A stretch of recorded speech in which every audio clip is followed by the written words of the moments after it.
Tripura civil service officers ইনস্টিটিউটनि luajongbai kokti shalao agortolao kaisa thiri mushigate pada klaijaka khejor bagano toma hasini narwai tongthai sunar toribo thongajaka thiri mushigate pada majaka hasri montrokra professor dr manik shaha chief secretary jk sinha haste police ni ojoma amitabh ranjan akosha thiri mushigate pada ko sathakai hasri montrokra professor dr manik shaha saka prisharuni obahai samong bodang hadawa beleno kaham kong sokinai tamoni hinba hadawa obahai officeroni samong klaibanogoi company bororokbo khabu janai obahai thiri mushigate panda eba হদারে সামং তাংনা বাগৈ আসলে three মুশিগাতে পান্ডাবো খরক চার্জি three লেখা সবাইকে এই ধরনের একটা উদ্যোগ আপনারা নিয়েছেন এর জন্য হার্দিক অভিনন্দন ও শুভেচ্ছা জানাতে চাই আপনাদের সত্যিই খুব অপূর্ব আপনারা কিন্তু একটা দৃষ্টান্ত আপনারা স্থাপন করেছেন এটা একটা মেসেজ যাবে সারা ত্রিপুরাতে এটা একটা মেসেজ যাবে আমি জানি না অন্যান্য জায়গায় হয় কি না কিন্তু মাননীয় চিফ সেক্রেটারি বলেছেন যে অন্যান্য জায়গায় এই ধরনের তারা সমস্ত অফিসার্সদের নিয়ে যে এই ধরনের একটা সংগঠন অন্য জায়গায় আছে আমার জানা ছিল না নিশ্চয়ই ওনারাও এইসব করেন কিন্তু আমার কাছে এটা প্রথম যে এই ধরনের একটা মেসেজ বিশেষ করে ত্রিপুরাতে এই মেসেজটা যখন সবাই শুনবে সবাই কিন্তু উদ্বুদ্ধ হবে যে আমরাও এগিয়ে আসি ব্লাড ডোনেশন বা অন্যান্য ফিলান্থ্রপিক ওয়ার্ক সামনের দিকে ওরাও কিন্তু চলে আসবে আমি এখানে অফিসার্স আইএসও আছেন আমাদের আইপিএস অফিসাররাও আছেন আইএফএসও আছেন টিএফএসও আছেন টিপিএসও আছেন টিসিএসরাও আছেন সব ধরনের অফিসারদের নিয়ে একসাথে এই ধরনের আমি যে কথা বলছিলাম যে প্রথম একসাথে মিলে এই ধরনের একটা যে চিন্তা ভাবনা আমি যারা এই বিশেষ করে যিনি এটা কান্ডারি আমি সিএস সাহেবকে ধন্যবাদ দেবো যে এই একটা সুন্দর একটা চিন্তা ভাবনা উনি এসেছে এখানে ত্রিপুরার যারা অফিসাররা আছেন কেউ রাজস্থান থেকে এসছেন কেউ বিহার থেকে এসছেন কেউ মহারাষ্ট্রের থেকে এসছেন বিভিন্ন জায়গার থেকে এখানে অফিসাররা আছেন আবার অফিসারদের যারা বেস্ট মানে ম্যাডামরা আছেন তারাও কিন্তু বিভিন্ন জায়গার থেকে এসেছেন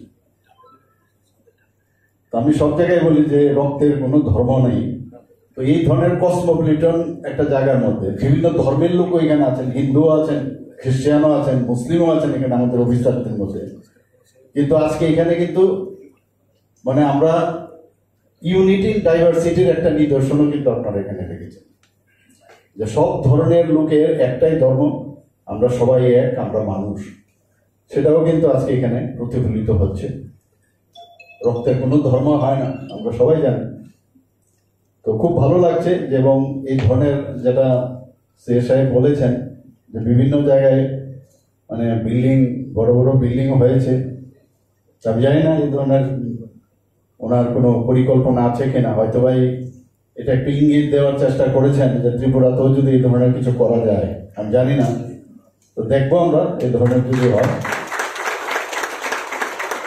তো কিন্তু সেটা মানে অফিসার্স মানে কি আপনারা পুরো ত্রিপুরার ভবিষ্যৎ আপনাদের নিচে আরো যারা অফিসে কাজকর্ম করেন সবাইকে আপনাদের যে ডিরেকশন আমরা যারা জনপ্রতিনিধি আমরা তো আমাদের মানুষের যে ডিমান্ড সেটা আপনাদের সামনে রাখি কিন্তু আলটিমেটলি আপনারাই কিন্তু সেটা করেন এবং এই যে আস্তে আস্তে আস্তে করে আমি সব জায়গায় বলি যে যেটা দিল্লির থেকে আমাদের কাছে আসে আমরাও যেটা করি যদি একটা পুকুরের মধ্যে মাঝখানে যদি একটা ঢিল ছুরি আস্তে আস্তে তার রিপোর্টস কিন্তু একদম পারে যায় অর্থাৎ আপনাদের যে সুচিন্তা যে বিষয় সেগুলো কিন্তু আস্তে আস্তে করে একদম জিপি গ্রাম পঞ্চায়েত পর্যন্ত যায় তো সেটাকে ধাক্কা লাগে এবং সেখানেই তার কাজটা হয় আমি দেখেছি যতদিন আমি মুখ্যমন্ত্রী হিসাবে আপনাদের সাথে কাজ করেছি যেখানে ভারতবর্ষের কোথাও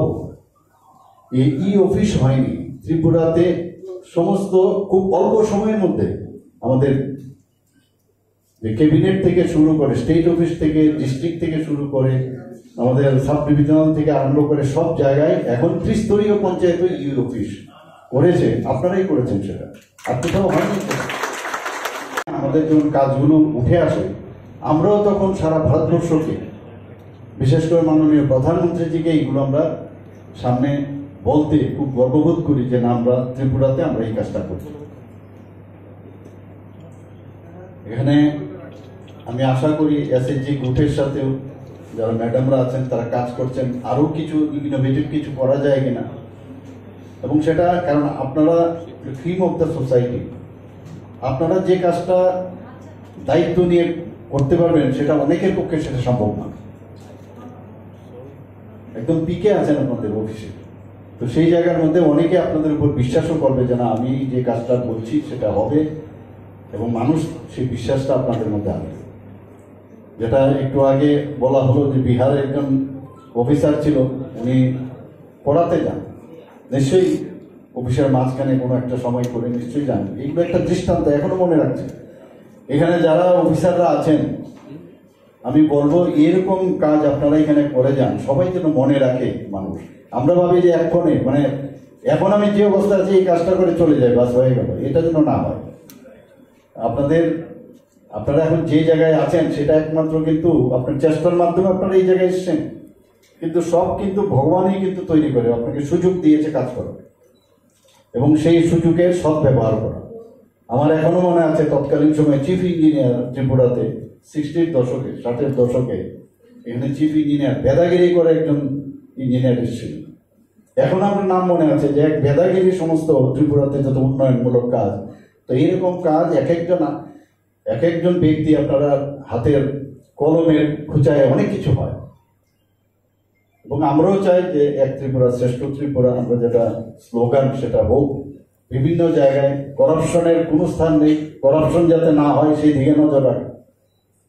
বিভিন্নভাবে এত কমপ্লিকেটেড লাইফ, সেটাকে is of doing, is of life করে যদি আমরা চলতে পারি, তাহলে নিজেরও স্যাটিসফ্যাকশন আসবে, এবং এখান থেকে আপনি যাবেন ডেপুটেশন, আবার আসতে হবে, বা বাইরেও চলে যেতে পারেন। আমাদের অফিসাররা এখন ভালো ভালো জায়গায় আছে, সেন্ট্রালে, বিদেশেও যাচ্ছে, কিন্তু তার মূল যে ভিতটা সেটা হচ্ছে ত্রিপুরা। যখনই বলে যে ত্রিপুরা ক্যাডার, মাঝে মাঝে যখন দিল্লি যায় একটা ফিলিংস চলে আসে, আরে আমাদের ক্যাডার হতে পারে আপনি রাজস্থানে, হতে পারে আপনি পাঞ্জাবে, কিন্তু যখন বলে ত্রিপুরা ক্যাডার আপনি কিন্তু অ্যাটাচ হয়ে গেলেন ত্রিপুরা মানুষের সাথে। এটা অদ্ভুত একটা ফিলিংস আমাদের মধ্যে আসে। বাইরের বলে এরকম কিছু হয় না। আমি জানি মাঝে মাঝে অনেকের মধ্যে আসে যে আরে এখানে যারা আমরা যারা বাইরে তা ওইভাবে অ্যাকসেপ্ট করে না, এরকম না। কিন্তু এখানে চেয়ারে বসলে you are all our man, এটা হচ্ছে সবচেয়ে বড়। আর এইরকম কাজ যখন আপনারা আগামী দিন করবেন দেখবেন চিরজীবন আমাদের মনে থাকবে। কয়েকজন তো অলরেডি মানে এমন মানুষের মধ্যে তার নিজের ছবিকে এমন ভাবে প্রতিষ্ঠিত করেছে, সবাই কিন্তু ওনাদের নাম বলে। হয়তোবা কেউ মানে একটু অন্য স্টাইলে করে, তাড়াতাড়ি অ্যাট্রাকশন হয়, কিন্তু অনেকে নিস্তব্ধও কিন্তু সেই কাজটা করে, সেটাও কিন্তু কথা। এখানে ব্লাড ডোনেশনের কি কথা বলবো, আপনারা সবাই জানেন blood is very important for us.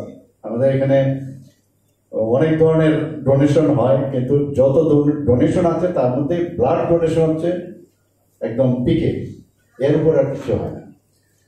এখানে আমি যখনই যাই জিজ্ঞেস করলাম যে কার কি গ্রুপ, তো বেশিরভাগ দেখা যায় বি পজিটিভ ব্লাড সবচেয়ে বেশি,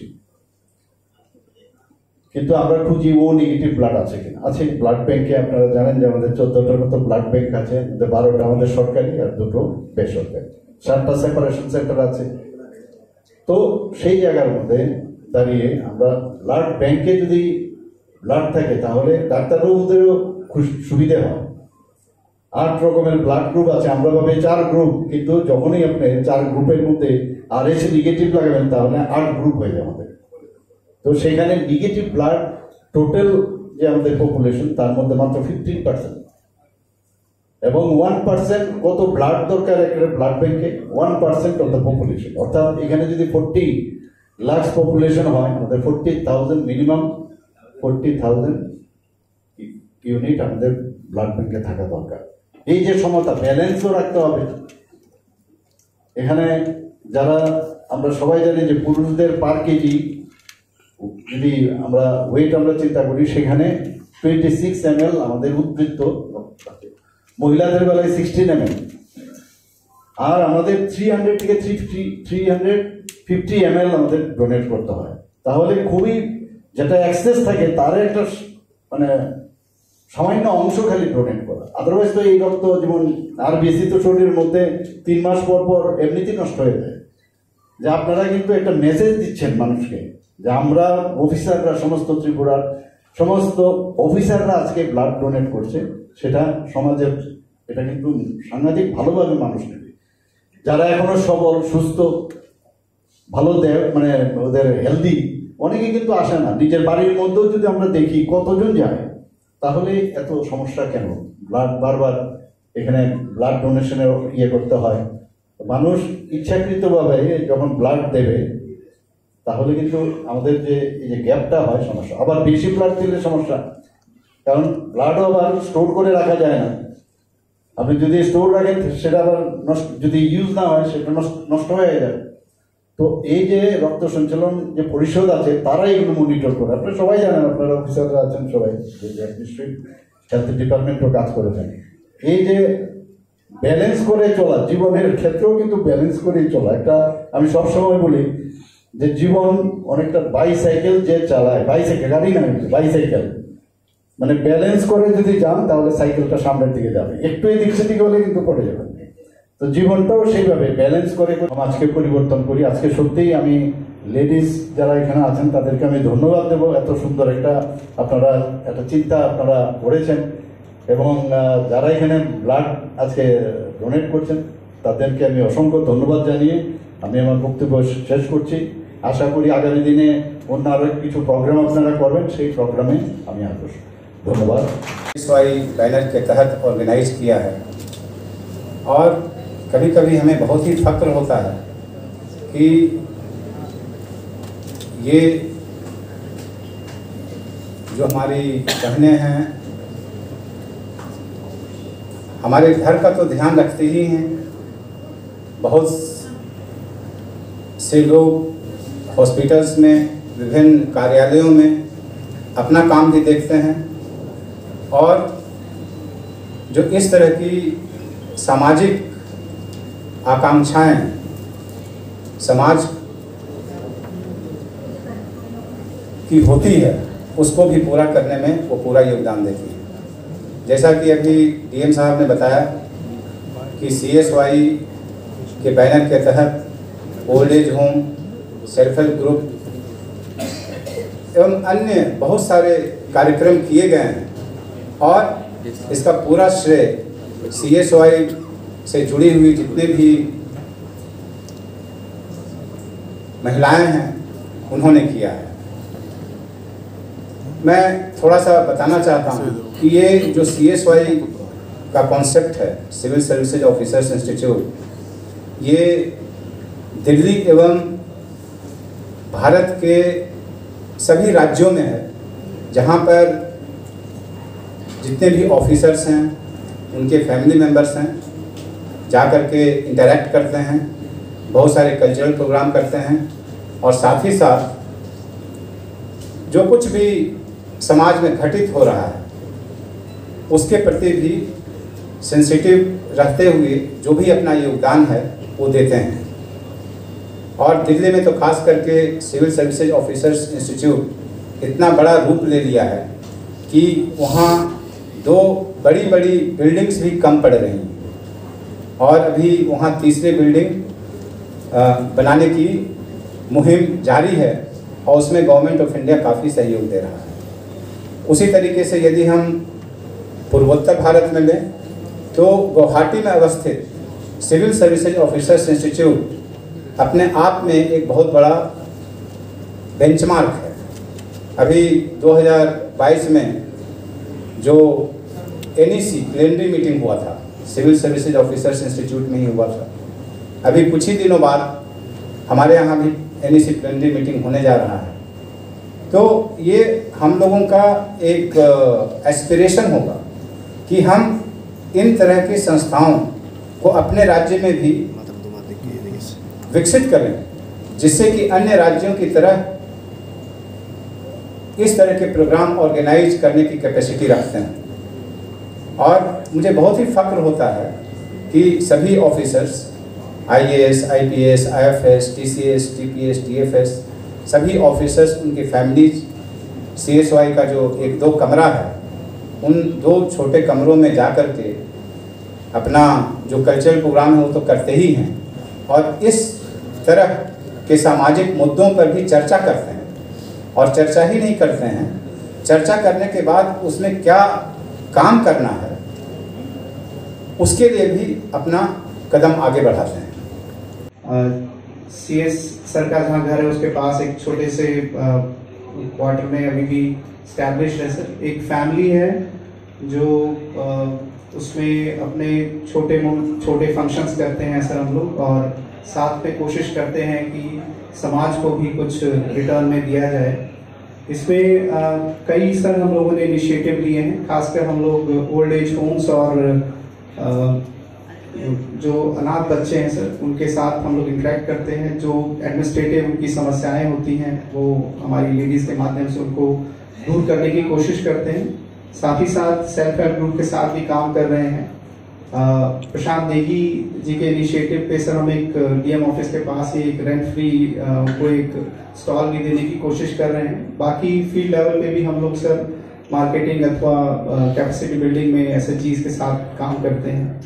हम उम्मीद करते हैं सर कि ये जो initiative chief secretary sir, PCCS sir और DG सर के लीडरशिप में शुरू किया गया है CSY में सर, ये ऐसे ही आगे बढ़ता रहेगा और इसमें आपका साथ मिलता रहेगा सर।